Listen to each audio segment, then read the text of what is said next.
தாவேக கொடியில் உள்ள யானை சின்னத்தை பயன்படுத்த தடை கோரிய வழக்கின் விசாரணை ஜூன் 4ஆம் தேதிக்கு ஒத்திவைக்கப்பட்டுள்ளது. அண்மை செய்தியாக பார்த்து வருகிறோம். தாவேக கொடியில் உள்ள யானை சின்னத்தை பயன்படுத்த தடை கோரிய வழக்கின் விசாரணை ஜூன் 4ஆம் தேதிக்கு ஒத்திவைக்கப்பட்டுள்ளது. பகுஜன் சமாஜ் கட்சியின் கொடியில் யானை சின்னம் இடம்பெற்றிருக்கக்கூடிய சூழலில் தாவேக கொடியில் யானை சின்னத்தை பயன்படுத்த தடை விதிக்க கோரிய வழக்கின் மீது விசாரணை ஜூன் 4ஆம் தேதிக்கு ஒத்திவைக்கப்பட்டுள்ளது. கூடுதல் விவரங்களோடு செய்தியாளர் மதன் இணைக்கிறார். மதன், விவரங்கள்.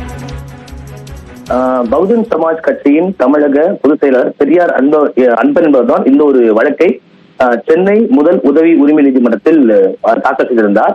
அந்த வழக்கை பார்க்கும்போது தங்களுடைய இந்த பகுஜன் சமாஜ் கட்சி என்பது அங்கீகரிக்கப்பட்ட தேசிய கட்சி.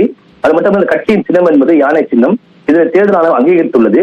இனி அங்கீகரிக்கப்பட்ட கட்சியின் சின்னத்தை வேறு யாரும் பயன்படுத்த முடியாது. இது தொடர்பாக ஏற்கனவே தேர்தல் ஆணையத்தில் புகார் அளிக்கப்பட்டது. அதாவது தாதக கட்சி கொடியில் யானை சின்னம் பயன்படுத்துவதாக இதன் புகார் அளிக்கப்பட்டது.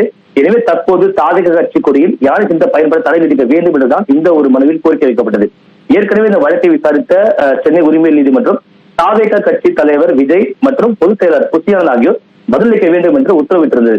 இந்த நிலையில் தான் இந்த வழக்கை இன்று மீண்டும் விசாரிக்க வந்தபோது இந்த வழக்கை விசாரித்த நீதிபதி விடுமுறை என்பதால் பொறுப்பு நீதிபதி முழு விசாரிக்க வந்தது. அவர் இந்த வழக்கை மேற்கொண்டு விசாரிக்காமல் இந்த மனு தொடர்பாக பதிலளிக்க வேண்டும் என்று விஜய் மற்றும் புசியானந்துக்கு உத்தரவிட்டு இந்த வழக்கு விசாரணை மீண்டும் ஜூன் 4ஆம் தேதிக்கு தள்ளி வைத்து உத்தரவிட்டுள்ளார். நன்றி மதன், விவரங்களுக்கு.